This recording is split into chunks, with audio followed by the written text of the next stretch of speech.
Bismillahirrahmanirrahim. Alhamdulillahi rabbil alamin. Wa bihi nasta'in ala umurid dunya waddin. Wassalatu wassalamu ala rasulillah sadiqil wa'dil amin, al-mab'uthi rahmatan lil alamin, wa ala alihi wa sahbihi wa man tabi'ahu ila yaumiddin.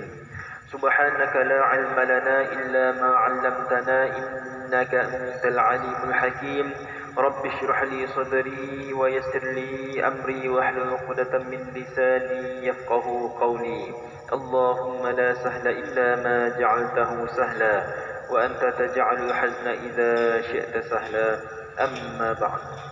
Alhamdulillah, sama-sama kita ni panjatkan syukur kehadrat Allah Subhanahu wa taala kerana masih diberikan kesempatan untuk kita ni menambah amal ibadah kita ni, menambah pahala kita ni, sehingga kan kita ni mohon kepada Allah supaya apabila ditarik nyawa kita ni sudah menjadi hamba Allah yang diridai, dan amalan-amalan kita ni itu dengan amalan yang kita ni buat sebelum-sebelum itu sudah kita ni meraih ridha yang membolehkan kita ni masuk ke syurganya. Amin ya rabbal alamin. Jadi tidak ada nilainya kekayaan di dunia ini, walaupun orang tu orang yang paling kaya. Contohnya Qarun, kisah yang dulu, hartanya banyak, sehingga kan untuk membawa kunci-kuncinya saja memerlukan ramai dia punya orang bawahan. Tapi di sisi Allah ianya tidak ada nilainya.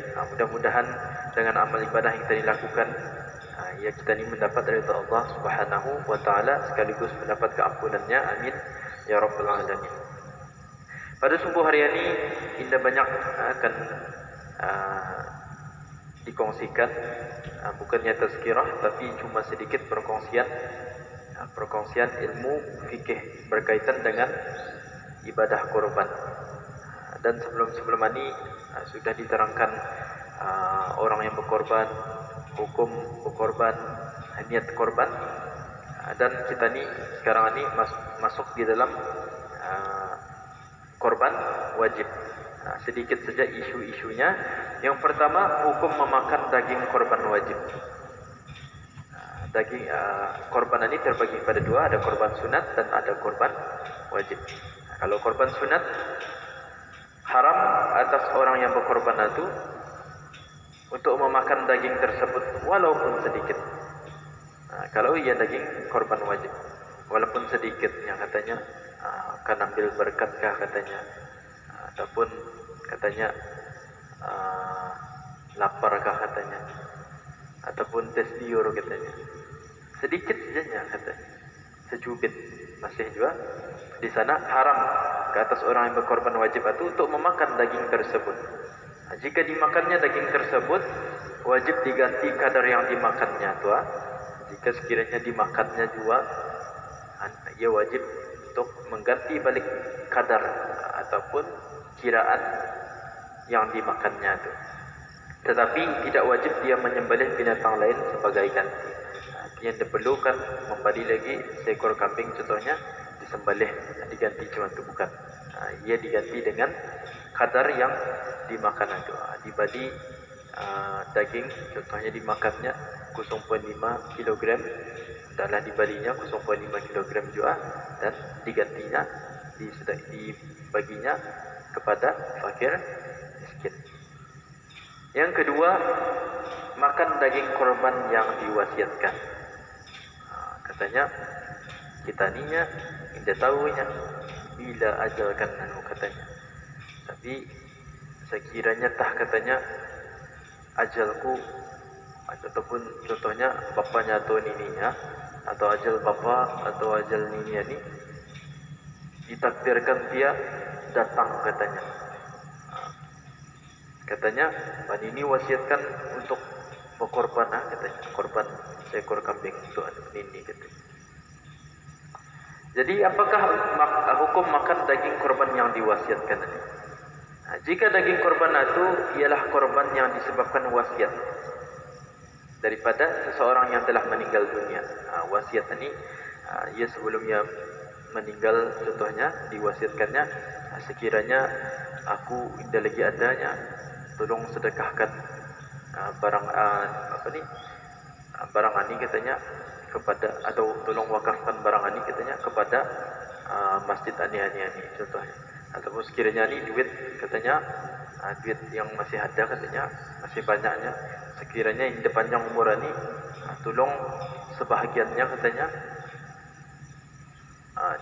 dibalikan barang, diwakafkan untuk anu katanya. Ada satu wasiat ini adalah apa yang disuruh oleh seseorang dan ia sudah meninggal dunia, disuruh. Maka tidak boleh dimakan dagingnya. Oleh siapa? Oleh orang yang diwasiatkan berkorban untuknya. Jadi kalau sekiranya nininya ni menyuruh cucunya, namanya Ahmad contohnya, lainnya. Kalau sekiranya ini contoh mestinya kalau wasiat ini apabila sudah sakit, contohnya di hospital, dia merasakan dia lagi dada cat contohnya, ataupun dia merasakan katanya sakitnya tu semakin tenat, ia mula untuk membagi wasiat. Jadi kepada yang dibaginya ni Ahmad ini, ia tidak boleh memakan daging korban yang diwasiatkan itu. Dan tidak boleh dihadiahkan kepada orang kaya. Artinya semua daging-daging itu hendaklah ia diagih-agihkan kepada fakir miskin. Ini kalau yang diwasiatkan, kecuali ada izin awal daripada si mati. Dia kalau sekiranya ia mengatakan katanya sekiranya tidak lagi dapat sembuh katanya, dan tiba-tiba katanya sudah masanya, ajalnya sudah, katanya tolong korbankan, aku wasiatkan, ini wasiatkan untuk Ahmad katanya, untuk korbankan seekor kambing. Nada disebutkan sebahagiannya bagi arah orang kaya, nada cuma umum saja. Jadi semua itu hendaklah agihkan kepada orang fakir dan miskin sana. Okay, yang ketiga, menukar binatang korban wajib dengan yang lebih baik. Dibandingnya sudah binatang korban ini, ia sudah berniatnya, ini binatang korban nazarnya katanya, menjadi wajib ditunjuknya sudah kambing atau tunjuknya. Dia sudah pilih yang paling lawa. Katanya, biar kita dulu di sini ya. Disebabkan memakai kereta damir katanya, nanti di sana. Ataupun contohnya ia membali bukannya tempat orang yang ada delivery service. Contohnya di Balinya. Sudah tu katanya nanti kemari lagi. Sudah datang ke sana, lihatnya, banyak tu yang bisa laginya. Tukar yang ambillah katanya. Lebih besar, lebih lawa, lebih bersih katanya. Sedangkan ia sudah menentukan kambing yang akan dikorbankan. Apakah hukumnya? Akan ditukar yang lebih baik. Binatang yang telah ditentukan untuk korban wajib itu tidak boleh ditukar dengan yang lain, walaupun dengan yang lebih baik. Apatah lagi dijual, disewa, ataupun dihibahkan, atau dihadiahkan.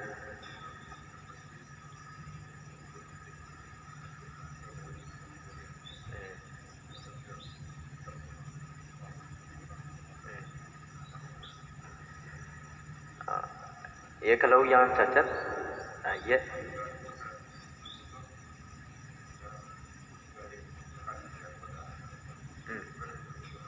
artinya ia sudah tentukan sudah ibunya. Oke ya.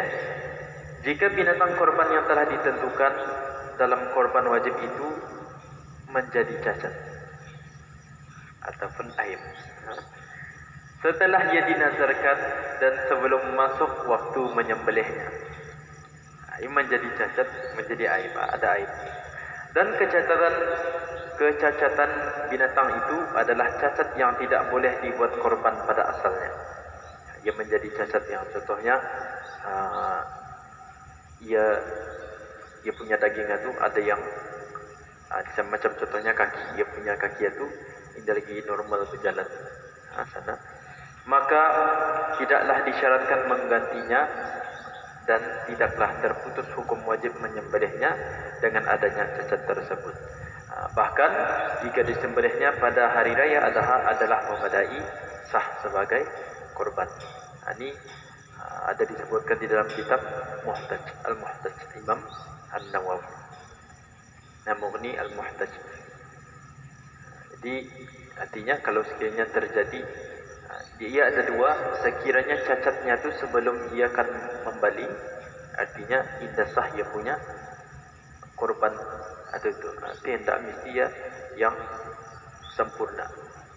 Hatta kalau macam telinganya ada macam manuk bagas bertindik, ia tercabut, ia macam berlubang itu, macam mani sudah. Asalnya ia cuma itu dapat, tapi terlepas sudah, mesti ditanya lagi. Ini adakah dagingnya semua masih di sini, masih terjuntai-juntainya orang, masih dagingnya tu masih di sana, ataupun ada terputung sedikit dan gugur. Kalau terputung sedikit dan gugur, indah sah dijadikan binatang korban.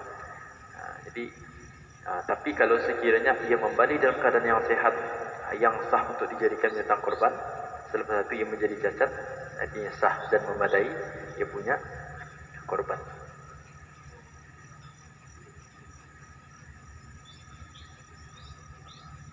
Yang betian tidak boleh yang mana betian. Ada idian lah disebutkan lah ibunya. Yang penting tidak boleh betian. Okey, yang terakhir sekali di sini menjual binatang korban wajib. Dijual. Sekiranya binatang korban wajib itu dijual sebelumnya disembelih, membali sudah, selepas itu ada lagi masa contohnya 5 hari untuk korban itu. Jual saja katanya. Dijualnya, maka hendaklah dia mendapatkannya semula daripada pembelinya. Hendaklah didapatkannya semula, dagingnya semula, dibalikkannya semula duitnya itu. Di sini jika masih ada di tangan pembeli, dia hendaklah memulangkan harga belian yang diterimanya. Ini yang korban wajib. Dibalikkannya duitnya tu, diambilnya balik binatang korban wajibnya tu. So apabila ditentukan binatang korban itu, tidak boleh ia ditukar-tukar lagi. Jika sebaliknya, umpamanya sudah disembelih oleh pembeli, disembelih dia sebelum korban itu, dia macam disembelihnya itu untuk akan dijualnya,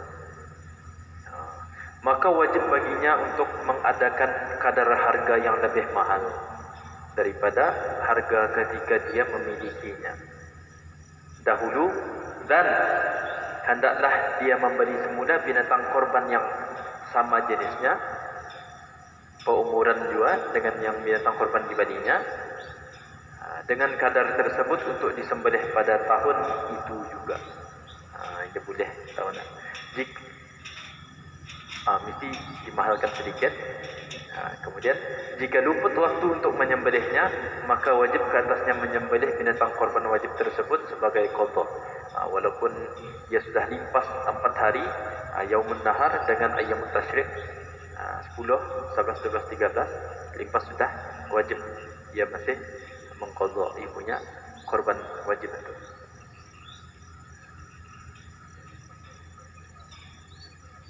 So, kalau sekiranya sampai hari tasyrik, hendaklah hari tasyrik.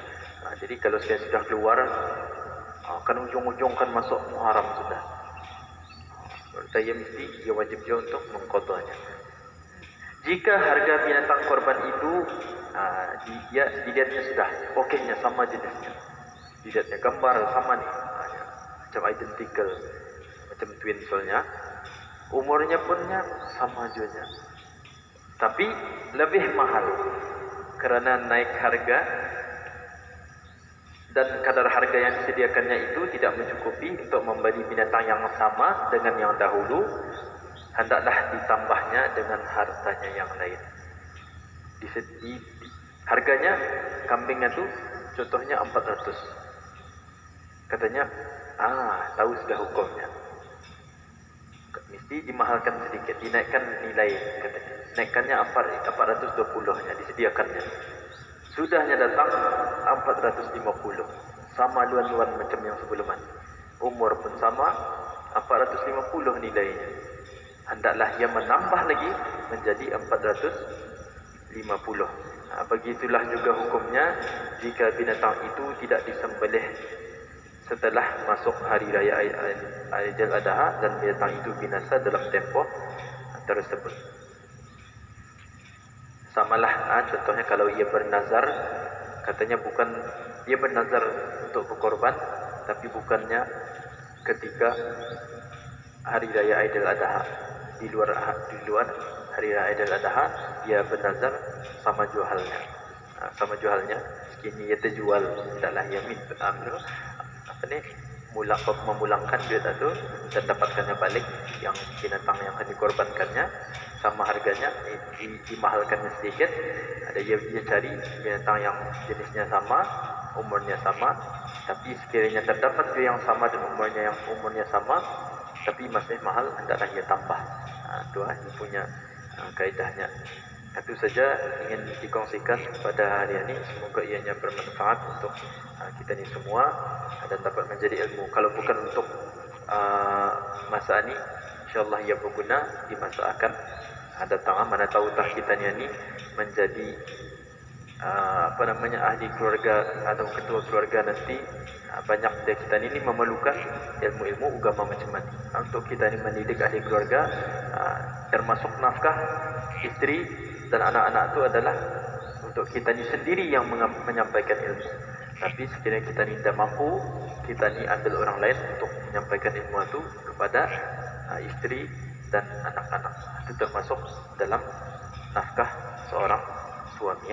Itu saja. Akhirul kalam. Subhanakallahumma wa bihamdik, asyhadu an la ilaha illa anta, astaghfiruka wa atubu ilaik. Wallahu muwaffiq ila aqwamit thariq wa billahi taufiq wal hidayah. Wassalamu alaikum warahmatullahi wabarakatuh.